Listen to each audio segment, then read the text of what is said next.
ओम नमः चंडिकायै। अथ चतुर्दशो अध्यायः। व्यासपुत्र सुखदेव के अरणि से उत्पन्न होने की कथा तथा व्यास जी द्वारा उनसे गृहस्थ धर्म का वर्णन।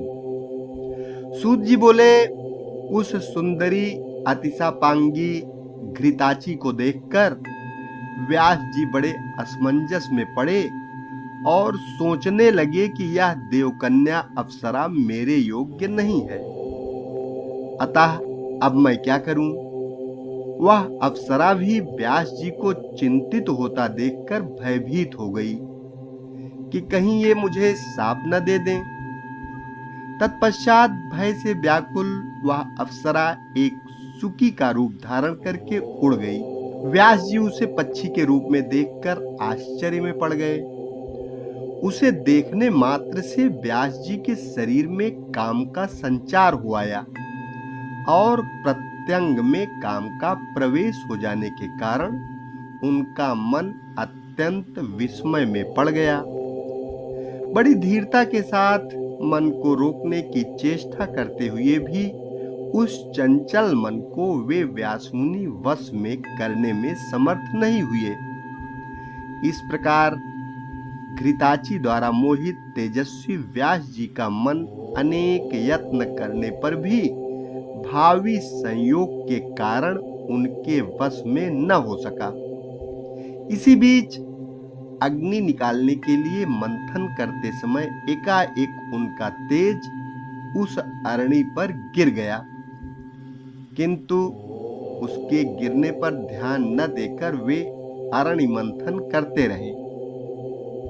उस अरणि से उन्हीं के सदृश मनोहर रूप वाले सुक उत्पन्न हो गए। अरणि से उत्पन्न वह बालक विस्मय पैदा करते हुए उसी प्रकार सुशोभित हो रहा था जिस प्रकार हवन करते समय घृत आहुति पड़ने से प्रकट अग्नि दीप्तिमान हो उठती है।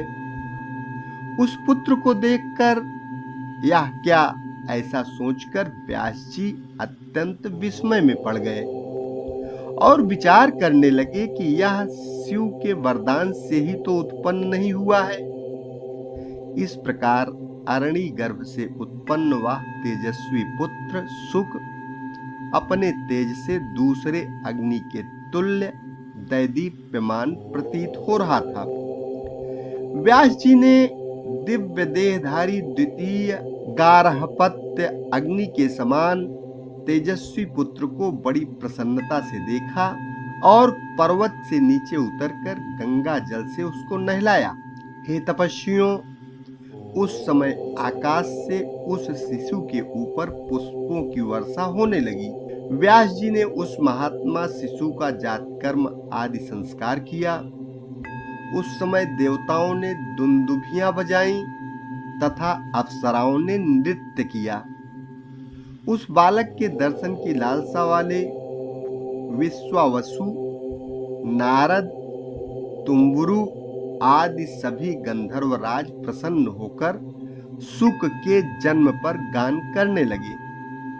सभी देवता तथा विद्याधर भी अरणि के गर्भ से उत्पन्न उस दिव्य व्यास पुत्र को देखकर प्रसन्नता पूर्वक स्तुति करने लगे। हे द्विजोत्तमो, उसी समय सुखदेव जी के लिए आकाश से दिव्य दंड, कमंडलु और शुभ कृष्ण मृग चर्म पृथ्वी पर आ गिरे।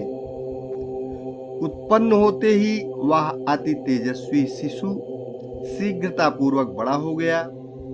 तब वैदिक विधान के मर्मज्ञ व्यास जी ने उसका उपनयन संस्कार भी कर दिया। उत्पन्न होते ही रहस्यों तथा संग्रहों सहित सभी वेद उन महात्मा के समक्ष वैसे ही उपस्थित हो गए जैसे उसके पिता व्यास जी में वे विद्यमान थे। अरणि मंथन के समय मुनिश्रेष्ठ व्यास जी ने घृताची अप्सरा को सुकी के रूप में देखा था, इसलिए उन्होंने इस बालक का नाम सुक रख दिया। व्यास सुत सुखदेव ने बृहस्पति को अपना आचार्य मानकर विधिवत ब्रह्मचर्य व्रत धारण किया। गुरुकुल में निवास कर रहस्यों तथा संग्रहों सहित सभी वेदों तथा धर्मशास्त्रों का अध्ययन करके तदनंतर गुरु को दक्षिणा देकर वे सुखदेव मुनि अपने पिता व्यास जी के पास आ गए।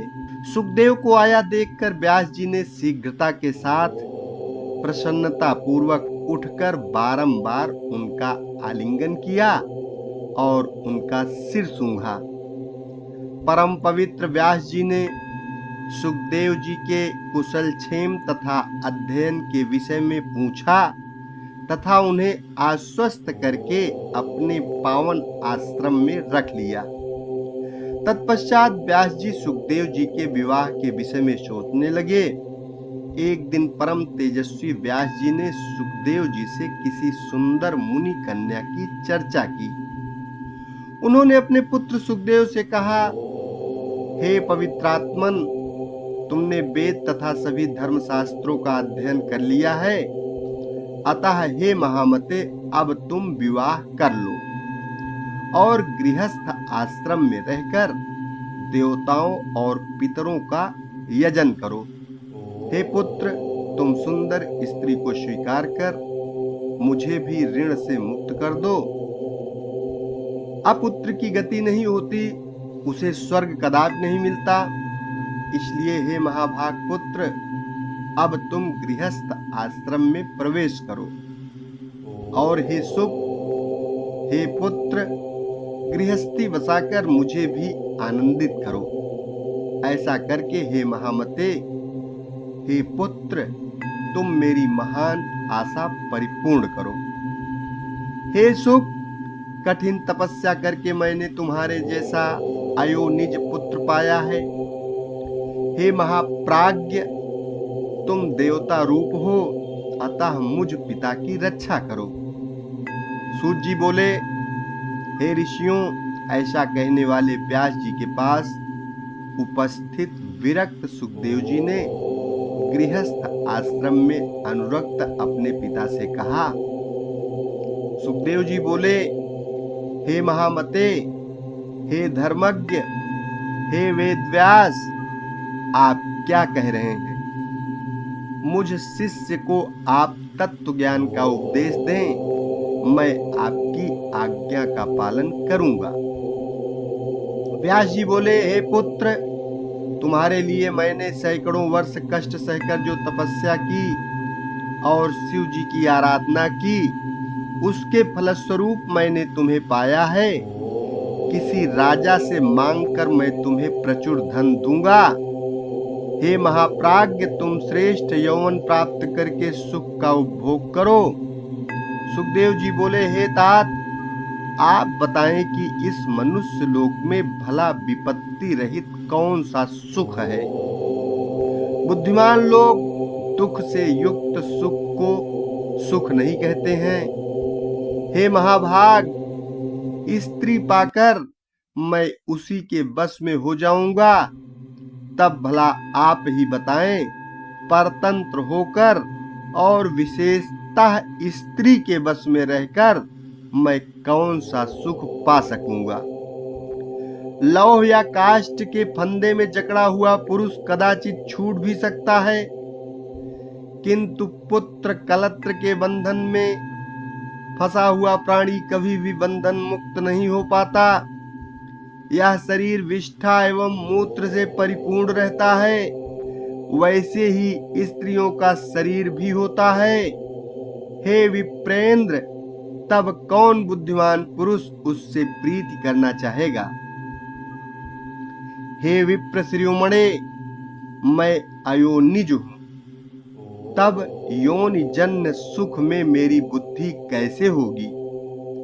मैं भविष्य में भी अपनी उत्पत्ति किसी योनि में नहीं चाहता, अतः अद्भुत आध्यात्म सुख को छोड़कर मैं विट मूत्र जन्य सुख को क्यों चाहूं? अपने आप में रमण करने वाला कभी विषय सुख का लोभी नहीं होता। मैंने सांगोपांग वेदों का अध्ययन किया और जाना कि वे हिंसामय हैं तथा कर्म मार्ग के प्रवर्तक हैं। मुझे गुरु रूप में बृहस्पति प्राप्त हुए, वे भी गृहस्थी के सागर में डूबे हुए हैं। अविद्याग्रस्त हृदय वाले वे मेरा उद्धार कैसे कर सकते हैं?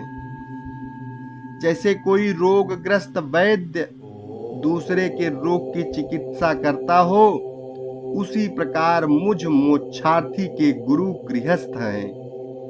यह विडंबना ही है। इसलिए ऐसे गुरु को नमस्कार करके मैं आपके पास आया हूं। अब आप तत्व ज्ञान का उपदेश देकर मेरी रक्षा करें, क्योंकि मैं इस संसार रूपी सर्प से अत्यंत भयभीत हूं।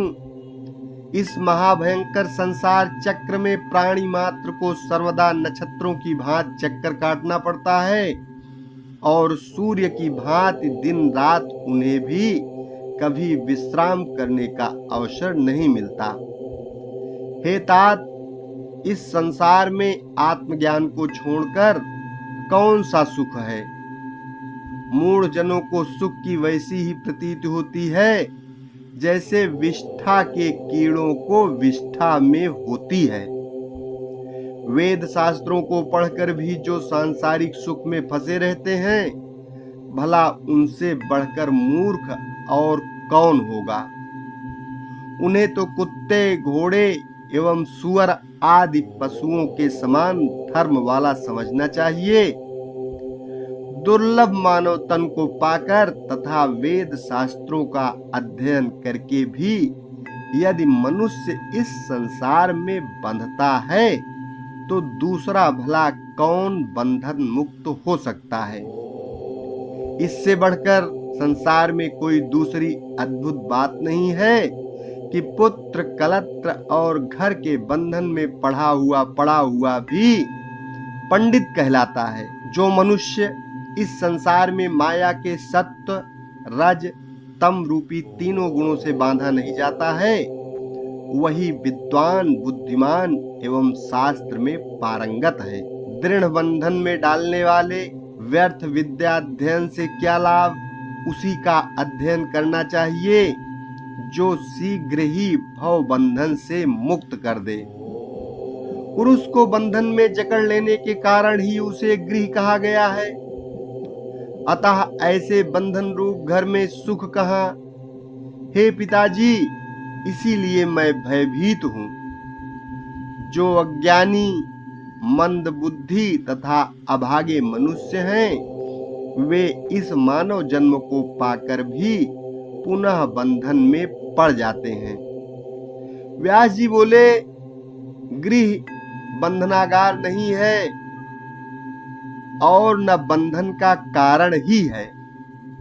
जो मन से बंधन मुक्त है, वह गृहस्थ आश्रम में रहते हुए भी मुक्त हो जाता है। जो न्याय मार्ग से धनोपार्जन करता है, शास्त्रोक्त कर्मों का विधिवत संपादन करता है, पितृ श्राद्ध आदि यज्ञ करता है, सर्वदा सत्य बोलता है तथा पवित्र रहता है, वह गृह में रहते हुए भी मुक्त हो जाता है। ब्रह्मचारी, सन्यासी, वानप्रस्थी तथा व्रतोपवास करने वाला, ये सब मनुष्य मध्याह्नोत्तर काल में गृहस्थ के पास ही जाते हैं। वे धार्मिक गृहस्थ श्रद्धा के साथ मधुर वचनों द्वारा सबका सत्कार करते एवं अन्नदान से उन्हें उपकृत करते हैं। गृहस्थाश्रम से बढ़कर कोई दूसरा आश्रम देखा या सुना नहीं गया। वशिष्ठ आदि आचार्यों और तत्वज्ञानियों ने इसका आश्रय ग्रहण किया है। हे महाभाग, वेदोक्त कर्म करने वाले गृहस्थ के लिए क्या असाध्य रह जाता है? वह स्वर्ग, मोक्ष अथवा उत्तम कुल में जन्म, जो कुछ भी चाहता है वह हो जाता है। एक आश्रम से दूसरे आश्रम में जाना चाहिए, ऐसा धर्मज्ञों ने बताया है। अतः आलस से रहित होकर गृहस्थ संबंधी कर्मों को संपादित करो। हे धर्मज्ञ पुत्र, देवताओं, पितरों एवं आश्रित जनों को विधिवत संतुष्ट करके, पुत्र उत्पन्न करके और उसे भी गृहस्थ आश्रम में लगाकर पुनः गृह त्याग कर वन में जाकर श्रेष्ठ व्रत का आश्रय ग्रहण करो। वहां वानप्रस्थ आश्रम पूर्ण करके उसके बाद संन्यास धारण करो। हे महाभाग, इंद्रियां मनुष्य को निश्चित रूप से प्रमत्त बना देती हैं। जो मनुष्य स्त्री रहित होता है उसे मन पांचों इंद्रियों सहित विकल कर देता है। हे महामते, इसलिए उन बलवान इंद्रियों पर विजय पाने के लिए स्त्री परिणय करके गृहस्थ आश्रम बनाना चाहिए। तत्पश्चात वृद्धावस्था में तप करना चाहिए। यह शास्त्र वचन है। हे महाभाग, वन में स्थित महातेजस्वी महर्षि विश्वामित्र किसी समय 3 सहस्त्र वर्षों तक निराहार और जितेंद्रिय रहकर अत्यंत कठोर तप करके भी मेनका को देखकर मोहित हो गए और उन्हीं के तेज से पुत्री रूप में सुंदर शकुंतला पैदा हुई। मेरे पिता पराशर जी भी धीवर की कृष्णवर्णा कन्या को देखकर काम बाण से आहत हो गए और उन्होंने नाव पर ही उसे स्वीकार कर लिया था। ब्रह्मा जी भी अपनी कन्या को देखकर काम से पीड़ित हो गए और बेसुध होकर उसके पीछे दौड़ते रहे। तब शिव जी ने उन्हें रोका। अतः हे कल्याणकारी पुत्र, तुम मेरा हितकर वचन मान लो और किसी कुलीन कन्या से विवाह करके सनातन वेद मार्ग का पालन करो। इति श्रीमद्देवी भागवते महापुराणे अष्टादश सहस्रयाम संहितायां प्रथम स्कंधे व्यासेन गृहस्थ धर्म वर्णनम नाम चतुर्दशो अध्यायः। ओम नमः चंडिकाय। 15वां अध्याय अगले भाग में।